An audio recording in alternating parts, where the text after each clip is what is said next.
welcome to another episode of Magnus Tsunami Gaming. Today we're going to be playing Sonic Mega Collection. Last I was playing Sonic the Hedgehog. Today I'm going to be playing Sonic the Hedgehog 2. Now, I've made myself a little rule that as soon as I die, yes, originally I was going to go just for a game over. But new rule, as soon as I die, I swapped to the next game. So my challenge is to get as far as humanly possible. Well, I guess it's not humanly possible, but as far as possible without dying once. And then as soon as I die, swap to a new game. Now I will say one thing though, and you look at the shield that's surrounding Sonic.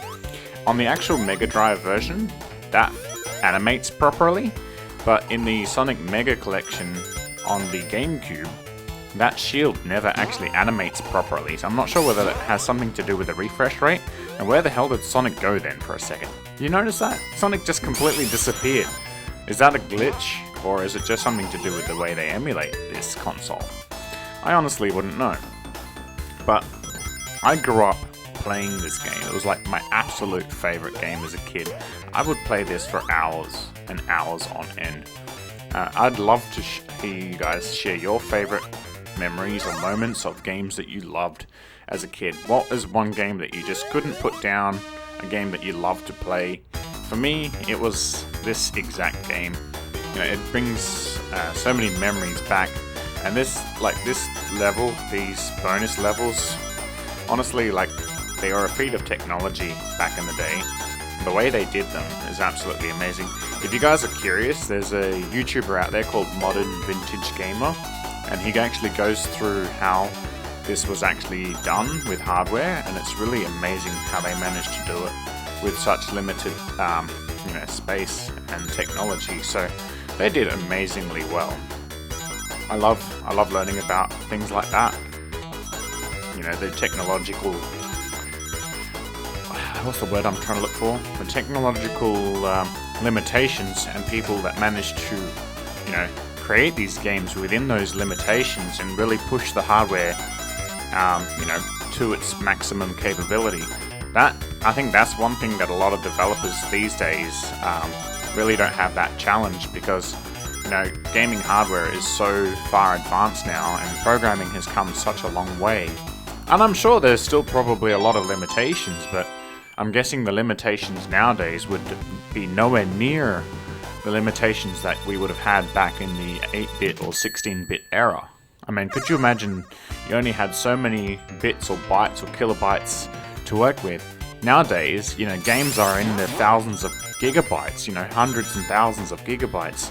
A game could be like a terabyte in size, and you'd have to spend half the day downloading the thing just to get it to work.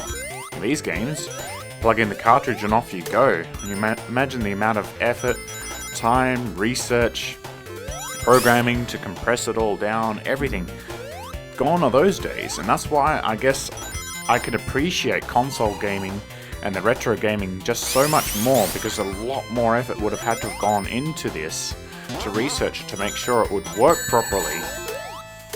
And that's, I guess, you know, in my effort to collect, I try to stick to original hardware as much as physically possible, because you just can't emulate this stuff. It's really, really tricky.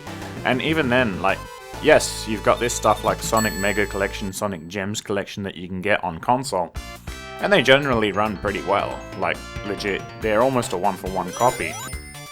But it still, in my eyes, in my personal opinion, it still doesn't beat the feeling of having the console controller in your hand, having the actual input from the actual console itself, having the controller in your hand, playing the game, having to try and get that cartridge just to bloody work is sometimes so frustrating. But it's that experience of hooking it up, getting it working, playing the game, feeling satisfied, and having that challenge where you don't have the niceties of the newer games like online saves, you know, auto saves, cloud storage. There's just, you know, I guess it really makes you appreciate what you have now compared to what was in the past. And the games that did give you like the little cheat codes or you know, the little codes to continue off where you left off and stuff like that, you know, it really makes you appreciate the effort that some of those programmers went into to make sure that you could continue to progress your game. And I guess I'll always appreciate that sort of thing. And I gotta say, like, the people who made these games, the programmers... Oh, come on, Tails, move out of the way. He's annoying. I love him to pieces, but he's annoying. And because of him, I actually failed this challenge. Mostly my fault too. I didn't know where the bombs were, and I wasn't used to this level. 1 ring to go. Go, Sonic. Yeah. See, now the difficulty ramps up. But yeah, honestly, games like this, I'll always love and always continue to play regardless of, you know, how old they age or how, you know, I want to try and keep the system as long as physically possible until it literally fails or is just no longer works. You know, for me, I want to hold on to that console as long as humanly possible, because that to me is what's worth gaming. You hold on to a console that means something to you. Don't ever sell it unless you have a reason to sell it. Hold on to that console for as long as you possibly can.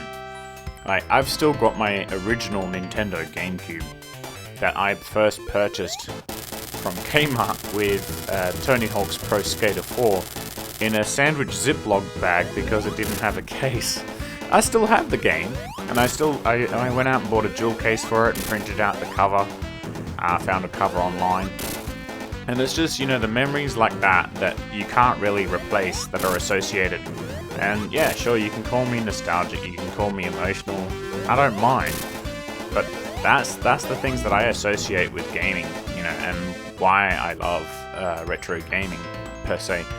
And honestly, Sonic 2, just one of those games where, you know, I had a Mega Drive as a kid, I had a Super Nintendo as a kid, and, you know, playing those consoles, not having anything else, didn't really... I don't think I had a computer at that stage, I can't remember.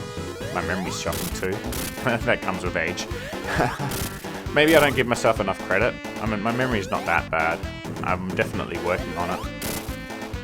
Ouch. Good thing I grabbed those rings. And... whoop. I probably could have timed that a little bit better. Go, Sonic. There we are. This interaction could be a lot easier. I was just dicking around.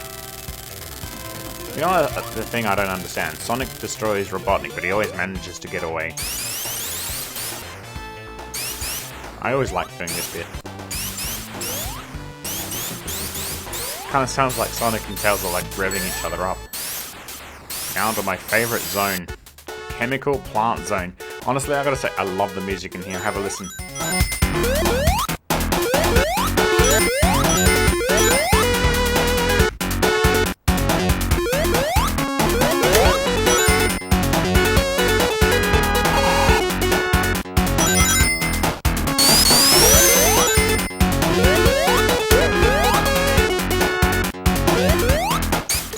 Honestly, for me, Chemical Hill Zone or Chemical Plant Zone, there's so many memories, you know. It's like, this to me is iconic. Not the remakes. I mean, yeah, look, there was that Sonic Generations, and I really liked that, myself personally. A lot of people didn't, but I did. Because it sort of played on nostalgia, but it went, you know, 2D, 3D. And I know some people didn't like it, but I personally did. I hate those things. I friggin' hate those things. But honestly, nothing beats the original Chemical Plant Zone. Nothing. And I mean absolutely nothing will beat the original. And yeah, sure, there is that Sonic Mania, and that's a great adaptation. I absolutely love it. I would have to give it a 10 out of 10 for, you know, the creators who put in the effort of that game. Really absolutely well done. But still doesn't beat the original Mega Drive game. I don't care what you say. You just can't replace this one. Wait, what? I finished the level already? Not even a, you know, checkpoint or anything. Damn, I must have skipped a lot. But 99 rings. Nice. Oh, and a life up. Yeah, boy. Love it. Absolutely love it. Now let's see about Chemical Plant Zone 2. So it's like not even Act 1 or Act 2, it's like Zone 1, Zone 2. Avoiding that dude. Spinning. Launch. Love it. Absolutely love it. Look at that. Another free life, bringing our total to 4.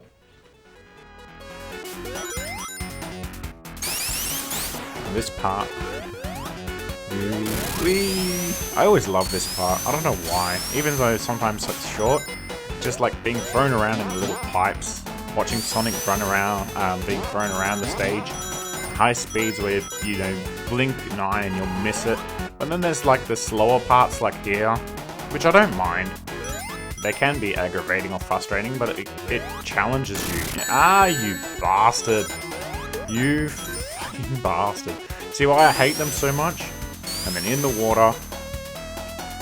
water's not animated properly either. Ooh, nice. 16 rings. Not enough to get the checkpoint. Whee! Up, up, up and away. Hit the checkpoint. Nice. Always have to watch out for those. Tails generally ends up getting caught in them. And now we can't go back. We're trapped. Oh dear. This is the part I hate. Because this part you have to like wait for these things. And if you jump too late, you end up going down in the water. No, you can't die, but it is a pain in the butt to get back up. Like this bit. Always has a bit of a sinking feeling. And if you don't get out in time, yes, Sonic can drown. And there's no air bubbles here. It's annoying. It's a real challenge. You know, really challenged you. So if you want to play an old school game, definitely pick up a copy of Sonic Mega Collection or Gems Collection. Apparently it's available on Xbox, GameCube and PlayStation or PlayStation 2. Definitely have a look out for it if you're a retro collector. Definitely highly recommend it. I've got, like I said, I've got both Sonic Mega Collection and Gems Collection, and they're definitely worth adding to your collection if you are into retro gaming. I would definitely recommend them anyway. But that, again, is up to you. Whatever you prefer to do, or otherwise if you just prefer to watch, then that's your prerogative too. Whee! Whoa, that was close. And I have a feeling it's boss time. See, in a lot of the later Sonic games, they made the boss a separate zone or a separate act. I liked that in Sonic 2, Robotnik was basically at the end of the level. You can easily avoid that. Poor Tails. This boss is so easy sauce. Honestly, he was a lot easier than the other one. You just gotta watch out not to fall through. It's poor Tails. Tails is always falling down. I feel bad for the guy. Who feels bad for Tails? Put an F in the comments if you feel bad for Tails. He literally mimics everything you do. He's like a shadow copy of you, but not. Aquatic Ruin Zone. Okay. So we're up to... So what is this? We went Green Hill, Chemical Zone, now Ruin Zone. So I think, what, is this the third area now? I've lost count. No, yeah, it is the third, because Emerald Hill, then Chemical Hill, now Ruin. So I have a feeling that I'm going to end up dying here. Not intentionally, obviously, but I've never really been good at this area. It kind of sucks. No, it doesn't suck, but, like, it's difficult. Well, I don't know. Difficult is the wrong word for it. It's just like, because there's so many different elements to it, you could easily get lost. Nice. Another... And hopefully we don't fail this time. Let's see how we go. Start. Back in the bonus. Nice. Let's see how we go, shall we? Can we make it this time? Will Tails be destroyed by the bombs, or will we be able to collect all the rings? Only time will tell, I suppose, huh? Nice. Got more rings than we need, which is good.